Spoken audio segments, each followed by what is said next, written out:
Boston Bruins made this an attractive place to come. Yeah, I mean, obviously in my situation, got through free agency, didn't get a one-way offer. I think I had a good amount of PTOs on the table. I think where I'm at in my career, the two things I was really looking forward to on a team that I was looking at was, was there an opportunity for me to come in and earn a spot?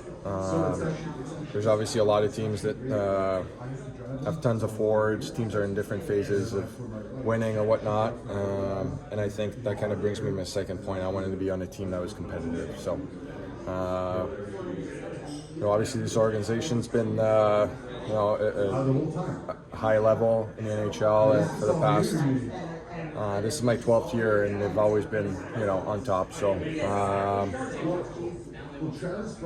it's going to be a tough camp. A lot of guys battling for spots. I've been on myself quite a bit in my career. It's always worked out.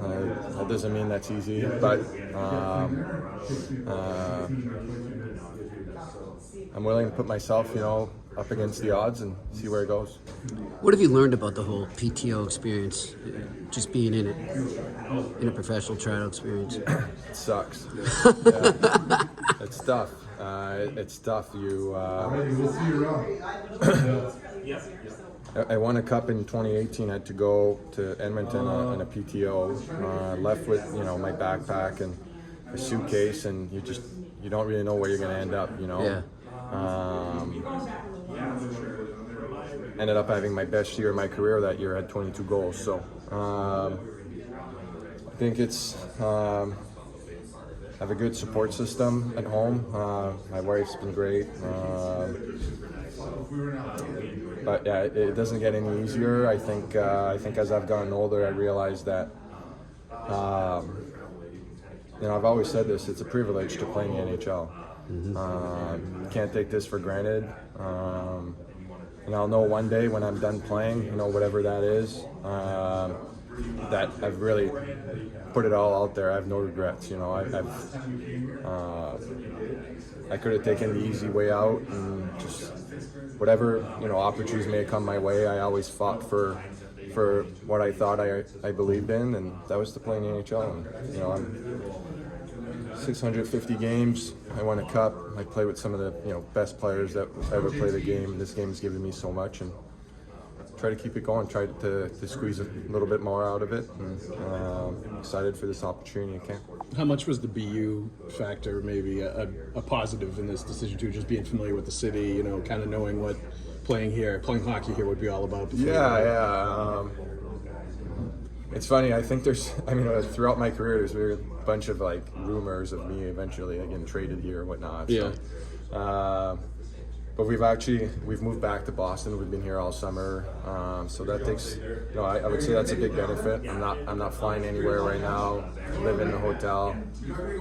We're home, so that helps. But yeah, it's kind of like full circle. It's a new thing. I got drafted at 2009, played 3 years at BU.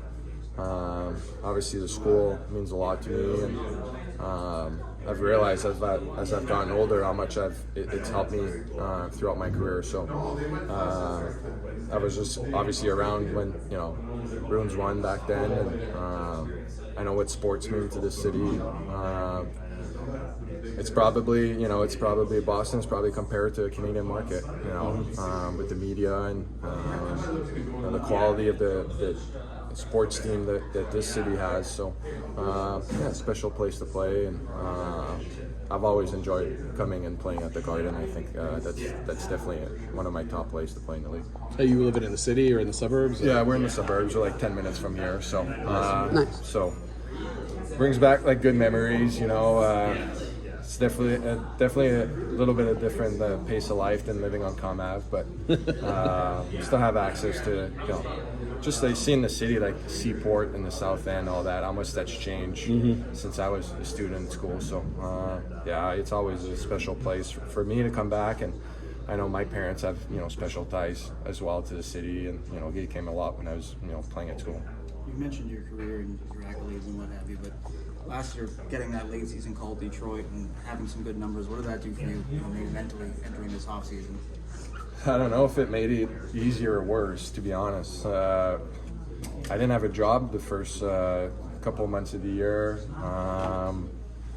Long story short, Sean Horkoff was the GM in Grand Rapids. We had a conversation, and I kind of told him I played with Hork in Dallas my first year, and I kind of told him that my goal was to get back to the NHL. And he was kind of explaining to me, "Hey, you got to get back playing." And Detroit took really good care of me. Sent me. I played in the American League for 25 games.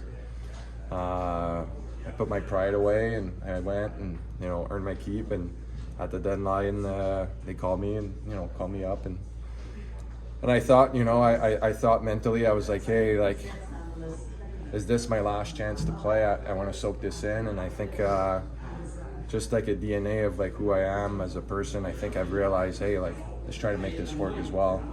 A couple injuries later, I was playing on the first power play, and so I thought maybe that potentially changed the outcome in the summer, but I think at the same time it proved that to me I can still play.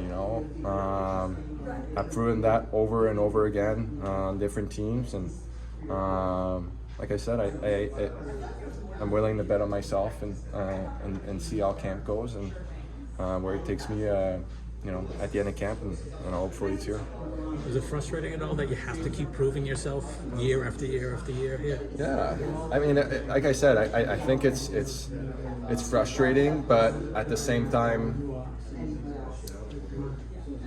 I think it's like I don't know if it's an athlete, like how I feel like personally. I think for me, it's almost like I take pride in what I do and how I do it, and